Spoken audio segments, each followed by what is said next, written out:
Hey everybody, I'm Kevin Hoyt and welcome to the Concerned Citizen, and once again we're talking about opioids today. We have a couple different citizens, a whole table full of them. Let's just go around and introduce ourselves. Who are we here? Rich Bogardus. Rich Bogardus from Bennington. I'm Anthony from Bennington.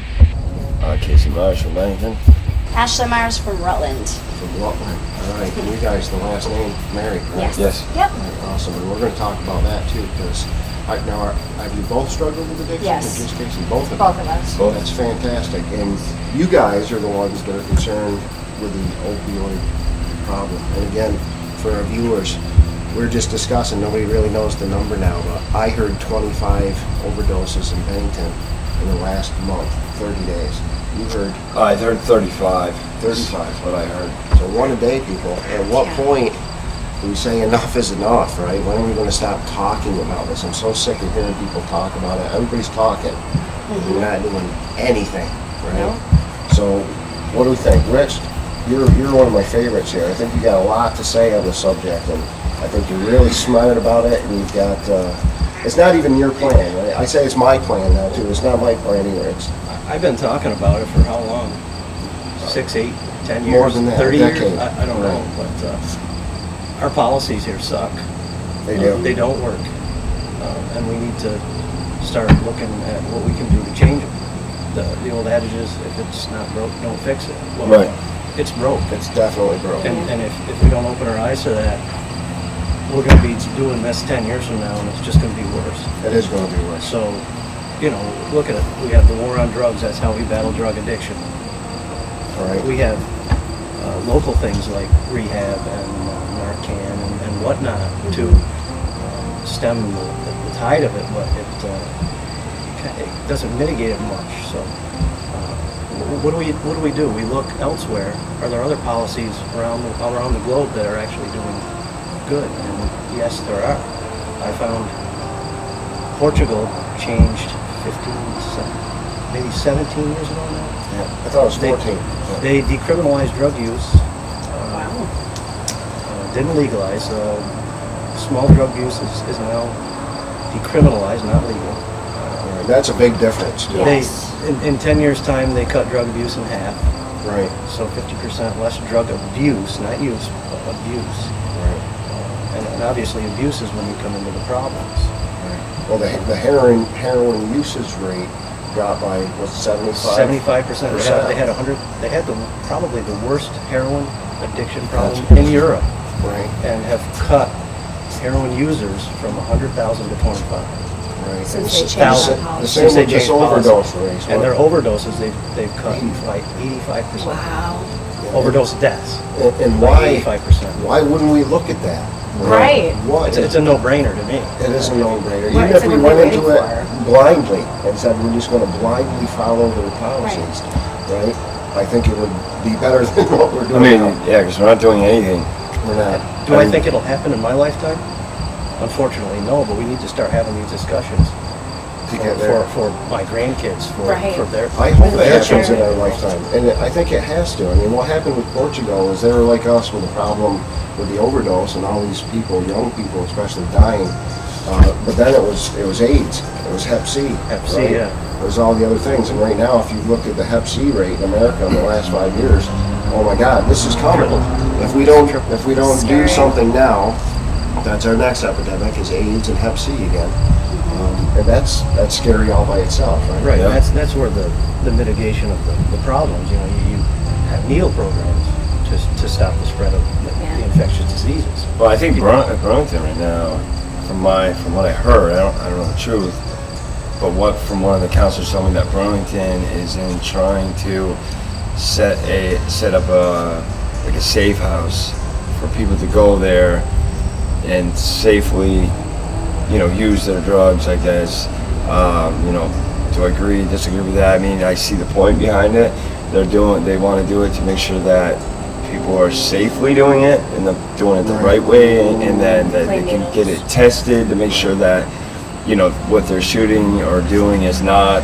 And even talking about this, minds are exploding as we're talking about a safe house where people can go Right. use their drugs, their There's illegal drugs safely. medical personnel are at these Are there. places, too. Places, yeah, So so- if you have an overdose, you Right, and Take from them care that, of. I know that they've been talking about it.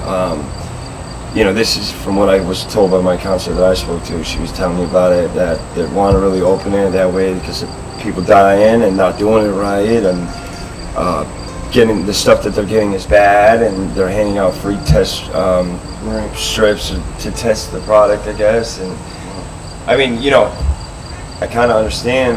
Are we advocating for it if we do that though? That's what a lot of people are looking at. a lot of this people are now, saying right? that we are Enabling enabling drug absolutely. use. And I mentioned that to her. I was like, I can see what people are going to say. Well, then we're kind of saying, hey, it's okay to do it and all that. That's like But a then- short-term solution. Short-term solution, right? Like, you're trying to make sure that they're safe. I get that too. The problem and where I'm concerned with that is, it's like what we're talking about for Portugal. We're going to regulate it, we're going to decriminalize it, and we're going to get these people help. And start But I think it's, education as well. but I think it's too small. If we have one safe house where it's just a drug house. Right. Right. And that was the Board of Health for Vermont State just had a whole bunch of rules. I don't know if you guys saw them. They're actually laughable to me. It's don't do your drugs alone. Do them with your friends. Right?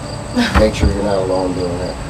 Test I it. didn't- Do a little bit at a time before you do a lot. And just, I don't know, foolishness to me. I don't know, for the Department of Health especially, the World Health Organization has recommended, to decriminalize it. Follow Portugal's The lead. United Nations as well. The United Nations as well. I mean, these are things that are working. Now, you guys are an interesting story too, because Casey, you should be proud. I'm proud of you, man. Thank you. You turned your life around, and you were a struggling addict. I was very bad, from just not caring and robbing people, my family, putting my wife through tremendous hell, excuse my French, but tremendous wrongdoing to her. And I love her to death because she seen something in me and she never gave up on me. But she was my biggest support through everything, because she never gave up on me. And I think that is another thing that people have a hard time with, is people give up on them. And they think, well, they'll never change. Well, people said that about me, that I would never change, and that's not true. It took longer or whatever, but she always believed in me, and we actually were a huge good support system for each other, because she struggled herself at times. She actually decided to get clean before I did. It just, she's a big support to me. It's an incredible story too, especially dealing with addiction yourself. To be able to, I'm sure he made you really bad at times. Oh, right? yeah, You I was went through wanting to use, and absolute that made hell. you want to use, and it's a never-ending. Oh yeah, and I found myself sometimes using just to be with him. Right. And that's kind of what, because I started using at a very young age. I was like 15, 16 years old. So, I kind of found myself just, I like I said, I saw the potential in him and knew what kind of person that he could be. So, I always, stood by him, and I didn't understand it. Of course I didn't understand, why is he doing this? I couldn't relate to him. I sympathized with him, but I couldn't relate to what he was going through. But I always knew that he could do it. Like, he had the potential to do it, and that's why I stood by for so long. And of course, at times I wanted to give up. Like, I just wanted to just say, forget it. I'm done. You're never gonna change. But at the end of the day, I'm glad I didn't, because this is where he is today. And I find myself reaching those same limits with some friends, in fact, loved ones, people that I thought I've said I'd always be there for you, but you reach a limit where you're like, and what That's happens enough, with me is, enough. right, I'll go away for a little while, and then it just kills me. Yeah. I care about that person more, so I end up going back. And Yeah. unfortunately, I think that the closer you are to the addict, man, you don't have to be an addict to suffer. right, and it's we true. get the full brunt of it, too. She went through a lot with me. I mean, My family as well, because they Family. saw that I was going downhill because, Of me? I was also using with Casey, and like they got to a point where they were like sick of me, and they wanted to kind of Right. boot me out, like, and Oh, because you rely on them. Because You steal from them. I was stealing from them to, support. Yeah, I mean, her mother, her mother is a terrific person. Which, you've stolen from my I've mom. stolen from her numerous of times, but this woman would give me the key to her house now and fact that she thousands of was dollars, able and to I put would never trust do it. back She in would you. put that trust, and that is the best thing. The best high now for me is knowing, like, I can walk down the street and I don't have to worry about the cops driving by. I don't have to worry about people looking at me. I mean, always people are going to have their different opinions and say what they're going to say about me, and that's just life in general. Well, because your credibility too, But now it's so much better trying to help now. Well, what was the limit? That's what I want to know. I mean, You know, to be honest with how do you, you do this? How do we convince them? Are you paying attention? 25 people in 30 days, right? What do we got to do to tell people? That was my question too. Like they always say, you hit rock bottom. Well, you can go ahead. For me, what my rock bottom was, unfortunately, is I lost custody of my child. I was put in a facility to regain custody with him, but it got to a point I was so bad that my child was taken from me, and that, for me, was my rock bottom, losing my child. My children mean more to me than anything in the entire world. So, and some people, I believe everybody's children mean something to them, but for me at that time in my, addiction, I was just ready to just give up for my kids, and I did, and that was my rock bottom. And Well, it's funny too because I think I'm one of these guys. I think love wins, right? No matter what, love is that thing. And no matter what addiction we're talking about, love and support, I think, is the way out. But heroin specifically is one drug that I don't know if love is strong enough Right. if I can say that. I've seen people in the same situation with their kids, and I know they love their kids. Their kids are everything to them, but they still can't seem to. And I can't, and see, that's one thing that I can say I can't relate to. I've never done heroin. My drug of choice was always, it was cocaine, crack, pills, heavy painkillers. I can never say that I've experienced physically or mentally heroin, but, just exactly what you just said, I think that, like, they're all drugs at the end of the day, but I think, in my opinion, when I came back here, see how this town and how the Suboxone program runs and all that, it blew me away because it's so hard for people to get help. It's like the state says, hey, we want to help you, we want to do this, well, what can we do? But then when people try to reach out for help, it's like, oh, you don't have insurance, boom, you're done. Oh, you don't have the money for the appointment, oh, you're done, boom. It's always a continuous in something. oh, you don't have rides When we to were get in your Michigan, appointment? Oh, sorry, you're done. when I was out of Michigan, the way that they ran Brattleboro. To Brattleboro. exactly, the way they ran their program in Michigan was unbelievable because the OD and all of that was so down rate because down there, yeah. what they did was that they made it where the state would pay for all of the prescriptions for the Suboxone, methadone, or whatever. We're talking about Michigan. In Michigan. And that when you went to see the doctor for help for methadone or Suboxone, you would see them once a month.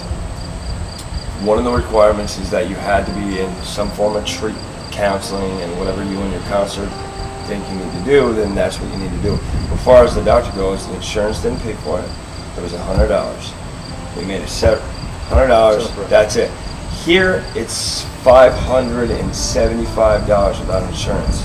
When I called the doctors here, To get help. I didn't have insurance when I first came here, and I said, hey, well, how much is it? I was figuring it may be the same price, and they're like, well, the visit's $560. I'm like, what?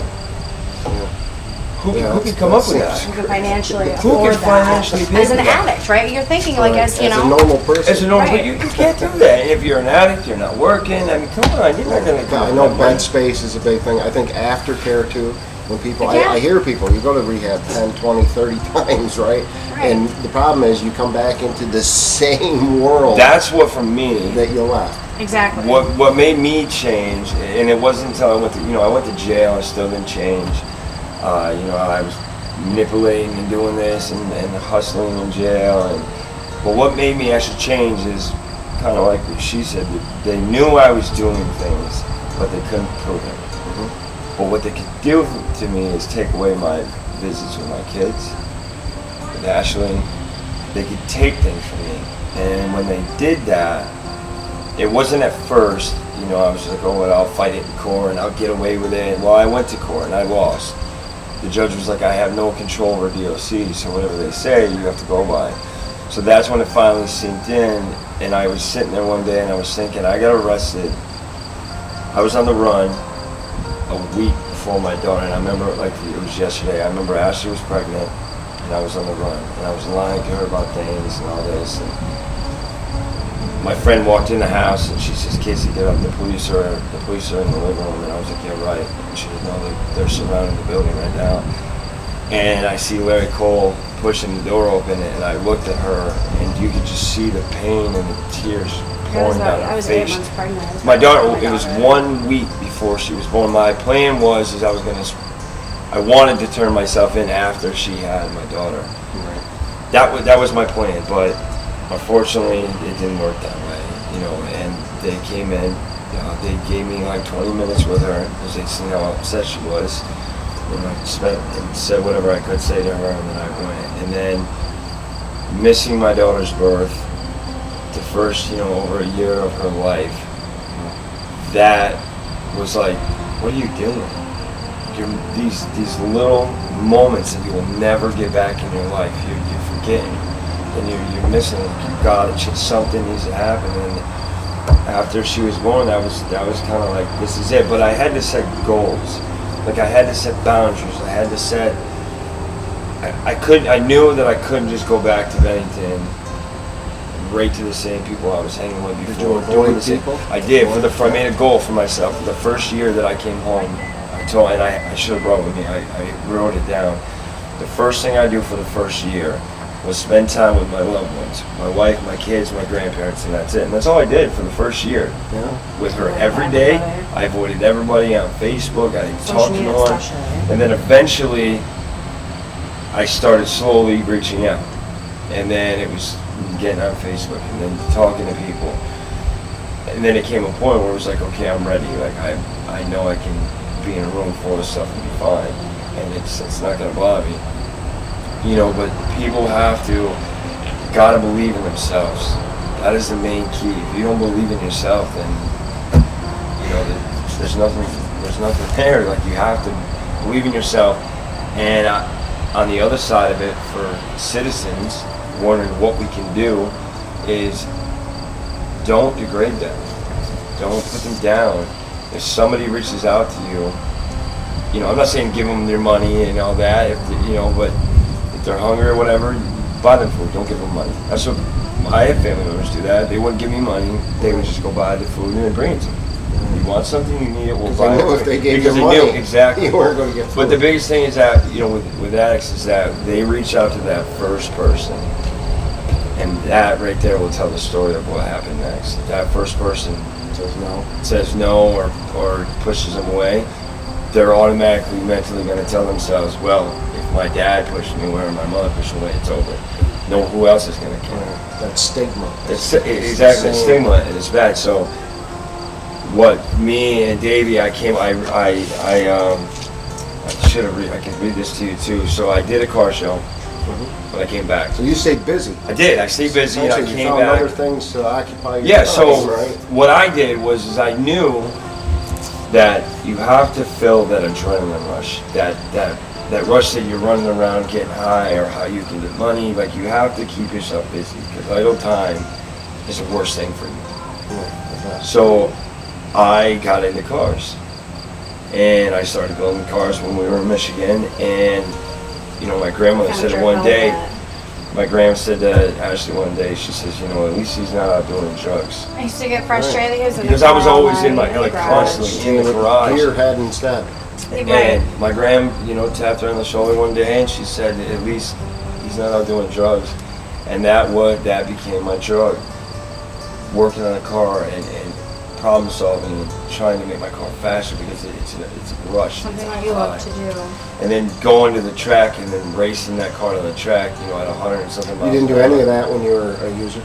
No. Didn't have time for it. No, I didn't have time. I was Didn't worried care about about getting it. high. Right. Or I was getting more money. Didn't care about it. And that's the thing, if you take that ambition, the ambition you do, if people really step back and think about how hard they work to figure out where they're coming up with money or where they're going to get the next drug or the next hit or whatever, you'd be amazed at how much positive you could get done. It's like, You did the car show, you got other stuff coming up. yeah, so I did the What car else show, you got yeah. going on? Right now I got, so I decided to do, I want to do a car club.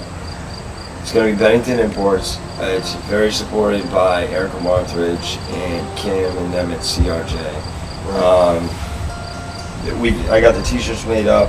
I love them. Billy Brownell. And again, this is open for other Open people for struggling. anybody that's really struggling, and it doesn't mean if it has to be a drug. I mean, if you're struggling with alcohol or whatever, you reach out to Kim or Erica, and they will make contact with me, or even you can contact me, and then we'll talk to them to get people into this group. Now, community service, like as far as that goes. So yeah, like people that are working doing community service with Erica and Kim. For instance, I'm volunteering or donate like my garage, my mother-in-law's garage. She's letting me do it there for now. Billy Brownell donated a car to me for this event that we're going to break down and build. It's about people that are doing the community service and stuff like that. They're going to come help clean out the garage and get things set up. And the point of me and him doing that is to show people that there is another life out there that you can. Well, it you gives can people be. something to look forward to, like a Right. goal, like. You can do this in the meantime, and just Exactly. building up something that, hey, wow, at the end you have. Like, You had the end finish. result. That's- We're going to take this car. It'll be driven around Bennington with Bennington Imports all over and other sponsors' name, and people are going They to see helped that, contribute to that. and they're going to be like, I built that car, and we're going to bring it to shows and things, and I'm never going to get rid of that car because I want people to say like, wow, I built that. I had something to do with that. Well, I think the camaraderie with fellow addicts too, the fact that they can come and get involved, Relate. share your passion, but relate. Like the same thing. I mean, I've had other friends tell me that you don't understand, Kevin, as much as you think you do. You just Right. don't get it because you've never been here. And I think the other thing, like people reaching out, what is hard for people to reach out, and I've said this to you before, is that people are too worried about what other people are going to think of them. If they reach out for help, am I a rat? Am I this? Am I a rat or am I this? Am I that? And they get so wrapped up in it, they're not worried about themselves anymore. How is it afterwards? After you do finally let go and you do commit and go to? I mean, I imagine it's hard at first, right? Oh, it's hard and you work. feel like you're. I mean, I know for me it was kind of like I always felt like everything was unfair. Like, oh, this isn't fair. I don't need this. Blah blah blah. Like, I can do this without treatment. And really, I couldn't. Of course, in the moment, I was just like, oh, I don't need all this. But in the end, it's like, holy crap! Like, I'm a completely different person than I was. Like, I actually really found Do myself. you think it's possible to quit without treatment, without proper I think professional that help? I think that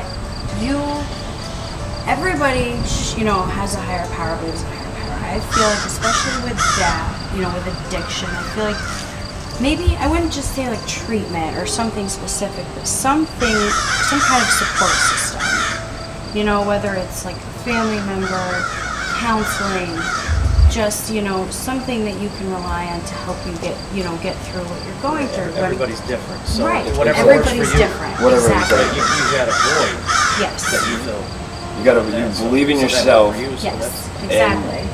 One thing I think that everyone has in common is that if you stay around positive people, people, places, and things huge. If you stay around positive people, you will find yourself. It's like if you hang out with someone that doesn't work. Right. Every day your friend doesn't work, you're hanging out with him every day and he just sits on the couch and watches TV and eats chips all day. Well, eventually what are you going to do?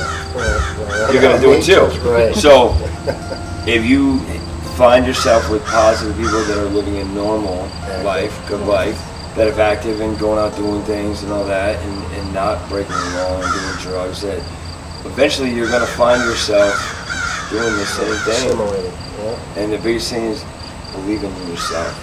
Because you're your biggest critic. Right. If you keep telling yourself you're not going to do it. Well, this is a good show. It's well rounded because I think right now, like we're talking about the individual user, what you guys can do to try to find your way out. Right? But then again, we started with the bigger picture. What do you think our Well, I mean, that's- states and municipalities? What can we do to? Well, that's what I think the whole hope is here with, Casey, Ashley, and I is doing this car group because there's really nothing in town for anybody to do that's really positive. Bennington has nothing. As I was a kid growing up, that's how I got in a lot of trouble with boredom. And I think that's the whole point of doing this car group. We're not trying to get any money or anything like that out of this. The only hope we're hoping to do is make some sort of an impact on people's lives and hopefully open up bigger doors to try to help do more positive things in town. That's the whole point of doing all this. We don't want no money.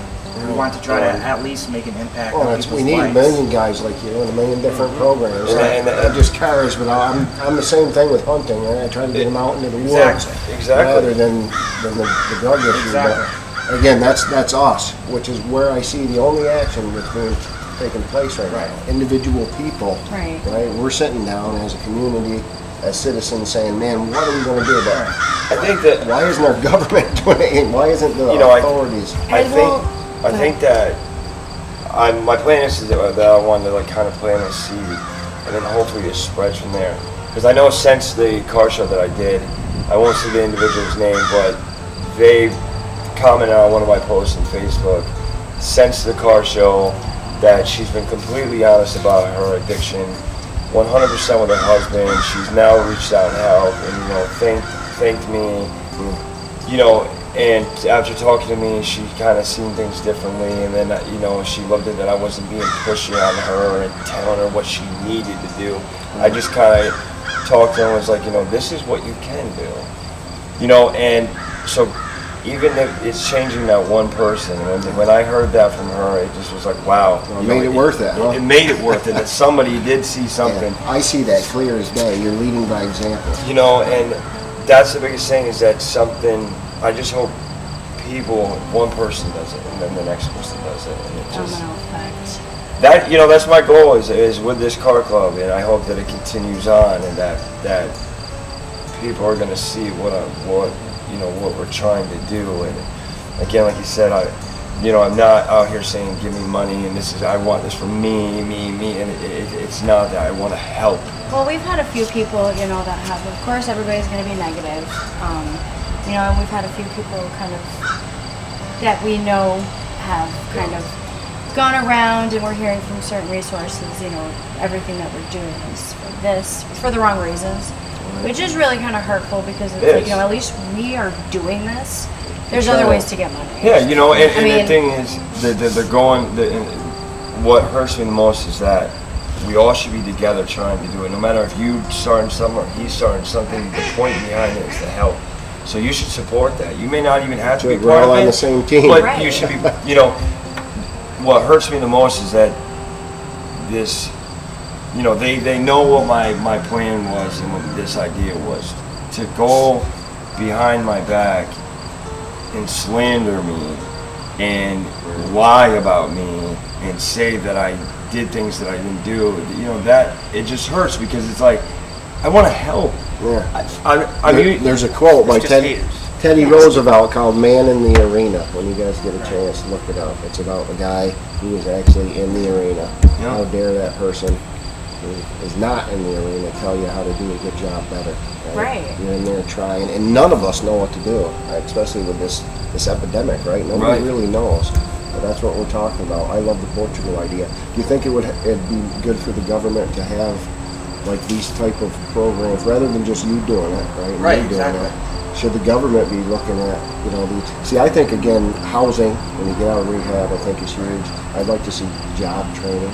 Yeah. So that, and likewise, that's the idea behind it. One thing that Portugal does that we don't do is when they catch a user, revive a user, whatever, they have to go to mandatory rehab. I was just going to say that, right? This whole That's part of the whole thing. whole releasing, catch and release type of thing. Yeah. I say when the sheriffs work with us every day at work, and I was talking to him about this. He's like, man, we have an OD, we get him back, and then we just let him go. We can't do nothing, and it's like,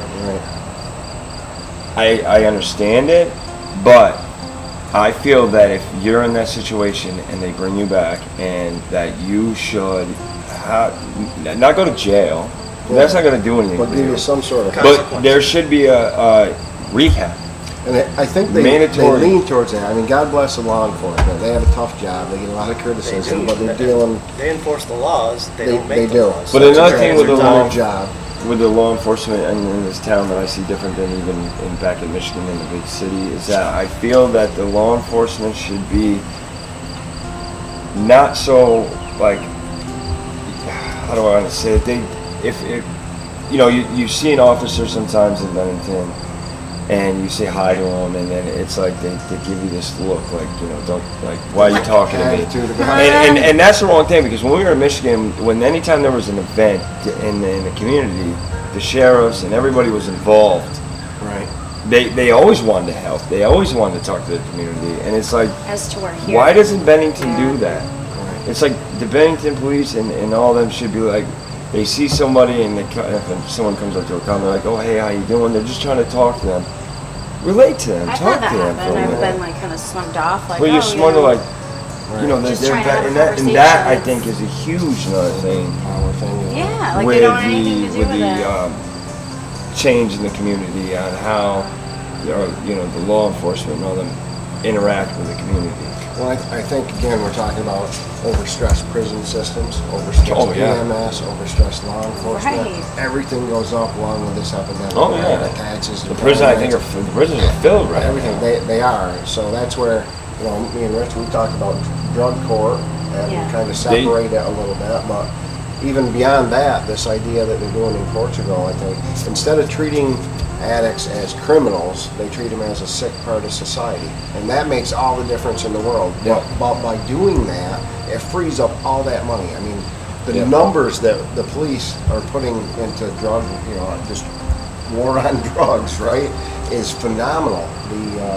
Like I think I said it in our last show, Ohio spends $2 million a day, right? $5 billion a year just cleaning up the dead bodies. Right? It has nothing to do with prevention or treatment. Or if we had those kind of numbers and put it towards treatment rather than just, Right. you know, supply and demand, basically supply and demand. And for years and years, since the beginning of the war on drugs, we've tried to cut off that supply. And I don't know if that's the right, I think we should still do Wrong that. side of the equation. But we got to do hit the demand. We absolutely have to do the Right. demand And through education. education is the biggest part of it. Right. That Yes. takes years to take root. Sure it does. So, like what can Bennington do? Bennington could lead this nation in drug education. Right. We just have to get together as a whole Yeah. and enact it, figure out a plan, and Like, put it into the people coming schools. together and caring about the community. Well, I mean, I think that's why a lot of people too kind of like that people that don't understand and that haven't, you know, been through addiction, like you said, like they're not educated, like they don't understand like the mental, you know, psychological effects, like they don't. They don't. My mom thinks marijuana and heroin are in the same. That's the same drug. She really did. Kinda like my dad. That's kind of old Her school. sister, my mother's, the same thing. A drug is a drug. Yeah. And that's the thing, like, people don't understand that the sickness that it really is and what it can do. You know, people say that it's choice and all that, and in my It's a choice, opinion, yeah, that's like but the here's my thing, main in my opinion, thing I at hear all the the time. very It's a beginning choice. of your drug thing, it is It's a a choice. choice, right. You have that choice to pick that up. Right. But once you make that choice to pick it up and you do your first bag or whatever, It's a disorder. that But not one everybody can hook you. But there's different Now, different and there is. situations too. Of like, for instance, you know, I know somebody in my family who is on heavy painkillers, who I'm very concerned with right now because she, you know, she has back problems, and I feel like she's abusing her medication.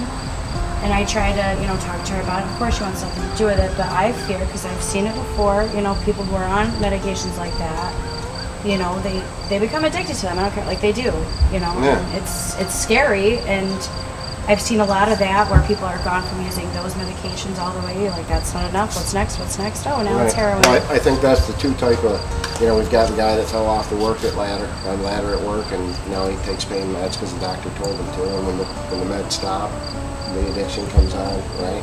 He likes me. I know. And then we've got the recreational user, and even the recreational user. I mean, again, when I was 18 or 20 years old, I did pretty much everything I could get my hands on. I mean, I'm going to be honest, right?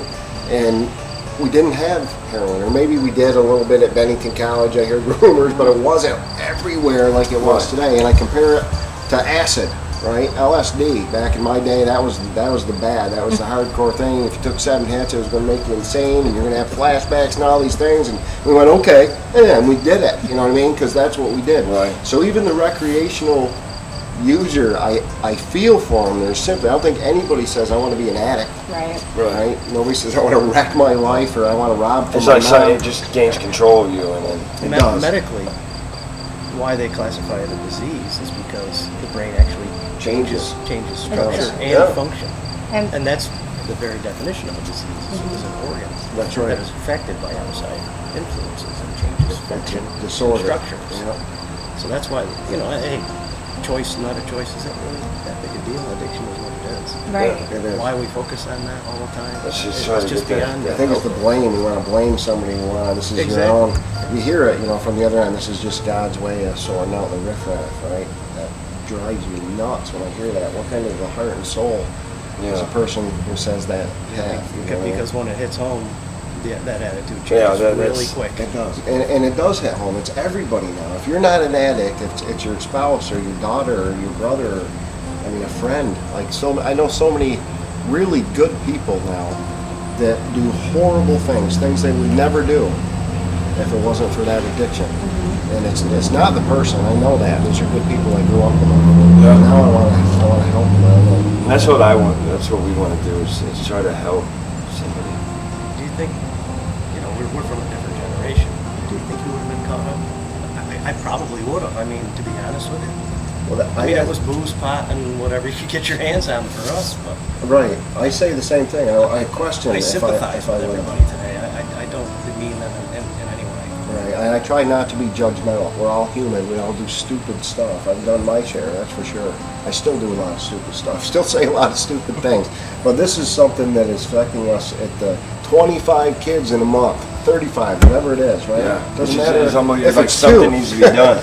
Right. And that's what I did when I went into Erica's office at the beginning of this, and I was like, this has got to be done like now, and Yeah. I need you to do this. Her jaw must have hit the floor. And she like yeah, I'm really glad, though, that she's Seriously, helping. Casey, for you to walk into the state's attorney's office after she just got done prosecuting you to the fullest of her power, I'm sure. Oh yeah. That's an incredibly brave thing. And Yeah. I can see that. And I did, I seen her, and I talked to her one day, and then I was just like, you know what?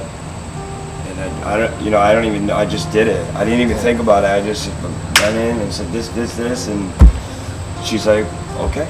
Yeah, well, it's fun. I've had my beefs with Erica too. But I think she's a real person. But I think she does this really is something care. she cares about. I really do. I do too. After talking to Erica about a few things, like She has a soul. she really does have a heart, and she really does care. I know what people I want to help. say about her or whatever, but after speaking with her, she really does, and I'm sure that there's things that she really wants to go out of her way and do, but like in the same sense, sometimes her hands are tied, and she has to be Yeah. careful what she does. And she's got a job to do. She has a Just job. like the law enforcement, they take a lot of heat, right? They're the bad guy, the enemy for a lot of people if you're an addict. But Oh, yeah. in real life, they're not bad either. I can only imagine being law enforcement because they see the worst of the worst every day. You know what I mean? They're the ones that get to take these kids and put them in state custody and get to see the I've spoken to a few different law officers that work with us in the sheriff's department, and you can tell like some of them genuinely care. They're like, I went to call and I caught this kid with these drugs. He was like, I didn't even want to take him to jail. Like I wanted to take him to rehab. Like it hurt me to actually arrest him. Like, Yeah, you feel for them. and it's like, why they, I wish everybody could feel that type of way and be like, okay, what can we do? Like, instead of going to jail, so let's get them Well, in and the again, program. being a cop though, so you're an officer and you show up at 2 o'clock in the afternoon and you Narcan some kid and bring him back to life. But then at 9 o'clock at night, you're back at the same house. You see the same kid to bring him back. I could see where that would not only be frustrating, but drive you absolutely crazy. And there's some people now in Bennington County, but in Vermont that are you know, they've had 10, 12, 20 cans of Narcan. Oh, yeah. It's like this, it's another safeguard for them. They're not worried about it. It's the same with, And that, you know, now we've got this, there's a certain brand out there, I don't know what it is, of heroin that's killing these 25 kids in the last month. But the police aren't even able to say it's this kind to stay away from it because people actually go looking. right, and you know another thing I think happening too is that with the addict's point of view, it's they're like, oh, well, I just get Narcan and it's gonna be okay. Right. And it's scary that they really think that way. Yeah, because it's like, it doesn't. they're really not losing anything because they're like, okay, I'll just do this. If I go out, they'll just shoot me, bang, I get back up, let's do it again. And it's like, Right. something that's needs not a to happen. reality. That's though. not what you, but well, then they're not getting in trouble or they're not getting made to go to rehab. They're like, well, that was cool. So if I fall out again, they're just going to bring me back again. And it's just going to be a domino effect of the same thing. Living on that edge. Something has to happen where it's like, okay, you know, maybe the first time, all right, now it's like second and third time this is happening. Like, no, like now you're going to rehab. Now you're going here. Like, Right. Instead of just Well, I Something's like the gotta idea, happen. and again, I'm taking the other side here. When we Narcan someone, they have heroin on them. They're in possession of heroin. Their body's full of it, right? How come they're not being charged? How come they're not like all these? I don't agree with that. I don't think it's smart to charge them. I think again, just throw them in jail is not going to do anything either. But that, what do we do? Should rehab be mandatory? I think it should be a that be- mandatory. I think it should be a mandatory. You know, 90 the days. next day, or Yeah. you go to Or the get caught drunk hospital, driving, counselor comes boom, in, Let them going to crash. detox. 30 They need to, days, you know, detox in safely. Burlington. I mean, something needs to happen. It can't just be a free ride. I mean, it's because how is it helping? I mean, I get it's helping by saving somebody, but what are they learning? Right, right. I'm for Narcan. I like it. I like the idea of saving I am lives. too. No, I am But too. At the I same think it's time, great, but it's like see it's the just a other free side. pass and nothing. They're not There's no learning nothing. It's consequences. the same with the Suboxone and methadone or all these. I can see where they can be used, right? It's a circle. It is a circle. I just don't think with wanna just the trade addictions. Suboxone program, something needs to change with that, and I think that if that changed, it would change a lot of other things. What would you change? Well, I think Just access? not the access to it. Here's my personal opinion. They're worried about someone giving it away or selling it or this. Right. Number one, why are people doing that?